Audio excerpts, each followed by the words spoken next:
équipe les élèves pour le chantier. Ouais. Donc du coup, pour des raisons de sécurité, on leur donne un gilet, un casque et ils doivent avoir un pantalon long et des chaussures fermées.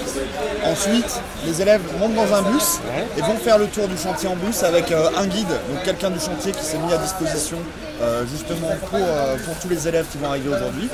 Et ils vont descendre à un endroit sur le chantier pour regarder les gens travailler, les machines travailler. On va leur expliquer tout ce qu'on fait aujourd'hui sur le chantier. Et on a vu donc les fondations, comment ils ont fait. Ils ont planté des barrettes, tous les modes constructifs. Et voilà, on a fait un tour en bus. C'est impressionnant? C'est assez impressionnant pour le but du chantier. On sait qu'il va durer au moins 4 ans minimum. Après, ils nous ont expliqué un peu la destruction qu'il y aura après du pont en métallique et voilà. Moi, ce que j'ai retenu, c'est que déjà l'ouvrage possède des techniques particulières pour sa réalisation. Donc, notamment pour la réalisation des fondations profondes. Donc, il y a aussi un phasage très compliqué au niveau de la mise en place des piles. C'est-à-dire que ce sera des piles en forme de cône et un tablier en charpente métallique. Donc il y a aussi pour la mise en place des fondations un béton avec des caractéristiques très spécifiques et des nouveaux tests qui ont été appliqués dessus. Cet ouvrage est actuellement limité aux véhicules de moins de 19 tonnes et crée un goulet d'étranglement dans la circulation sud-nord du fait de la vitesse limitée à 70 km/h et de la largeur réduite des voies. Le projet de nouveau pont de la rivière des Galets a pour objectif de sécuriser la traversée de la rivière en supprimant ce point singulier sur l'un des axes majeurs de l'île. Il accueillera tous les modes de transport avec 3 voies dans chaque sens, complété par un axe mode doux côté mer de plus de 3 mètres pour les piétons et les 2 roues. Nous on a une section géomètre topographe, donc l'idée c'est de voir un petit peu comment on fait des méthodes de travaux publics sur un chantier en fait d'une envergure qui est quand même rare à La Réunion quoi. Donc comme nous on a déjà fait des relevés sur la rivière des Galets, il y avait un affaissement des ponts et du coup là c'est juste pour voir le complément à la suite des travaux en fait. C'est intéressant, on découvre mieux le métier de géomètre et d'autres métiers aussi. Et voilà quoi. Après c'est mieux aussi d'apprendre en cours, voir vraiment comment ça se passe sur le terrain. C'est pour voir comment ça évolue et tout et comment ça se passe sur le terrain. À la différence des ouvrages existants, les fondations profondes du nouveau pont sont dimensionnées pour résister à l'abaissement général du lit de la rivière et aux phénomènes climatiques majeurs. Le nouvel ouvrage est composé de 2 tabliers en charpente métallique posés sur appui en béton armé. Le pont sera réalisé dans un espace contraint entre les voies de la RN 1 maintenues en circulation pendant l'ensemble des travaux.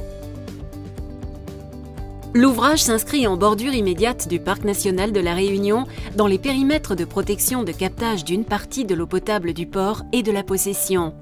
Les travaux seront donc réalisés en apportant le plus grand soin au contexte particulier du site, aucun impact sur la nappe d'eau potable, préservation du corridor majeur de l'île pour les oiseaux endémiques de la Réunion, maîtrise de la qualité de l'eau de la rivière. L'opération s'inscrit dans la volonté de la Réunion d'impliquer les Réunionnais en situation d'insertion professionnelle au travers de l'embauche de personnel à hauteur de plus de 13 000 heures. Dès le premier semestre 2017, les accès aux plateformes de travail sur les terre-pleins centraux en rive droite et gauche vont être créés sur la RN 1. La canalisation du bras vif de la rivière des Galets permettra de sécuriser les pistes et zones de travaux dans le lit du cours d'eau. Les travaux des appuis et fondations en rivière seront réalisés en protégeant la nappe et les captages et seront menés en dehors des périodes d'occurrence des crues. Les fondations profondes des appuis par barrette en béton armé et la paroi moulée protégeant la berge en rive droite seront réalisées dès la première année de travaux. Les piles sont ensuite réalisées à l'aide de coffrages sur mesure.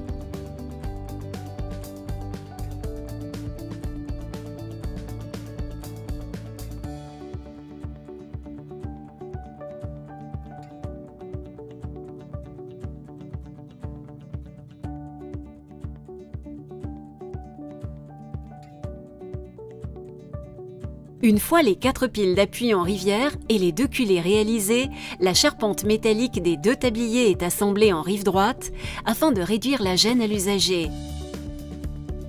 Ils sont par la suite lancés l'un après l'autre depuis le port jusqu'à Saint-Paul.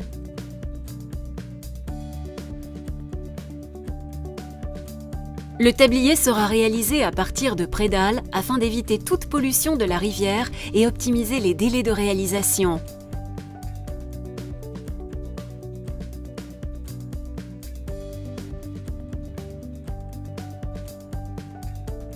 Les voies de raccordement aux extrémités seront réalisées sur 500 mètres de part et d'autre du nouveau pont. La jonction avec l'échangeur du Sacré-Cœur nécessitera des fermetures ponctuelles de certaines bretelles. Une fois le nouveau pont mis en service, le pont métallique existant sera déconstruit, tout comme les anciennes voies en extrémité des anciens ouvrages. Des bassins de traitement des eaux et une remise en état du site pourront ensuite être réalisés.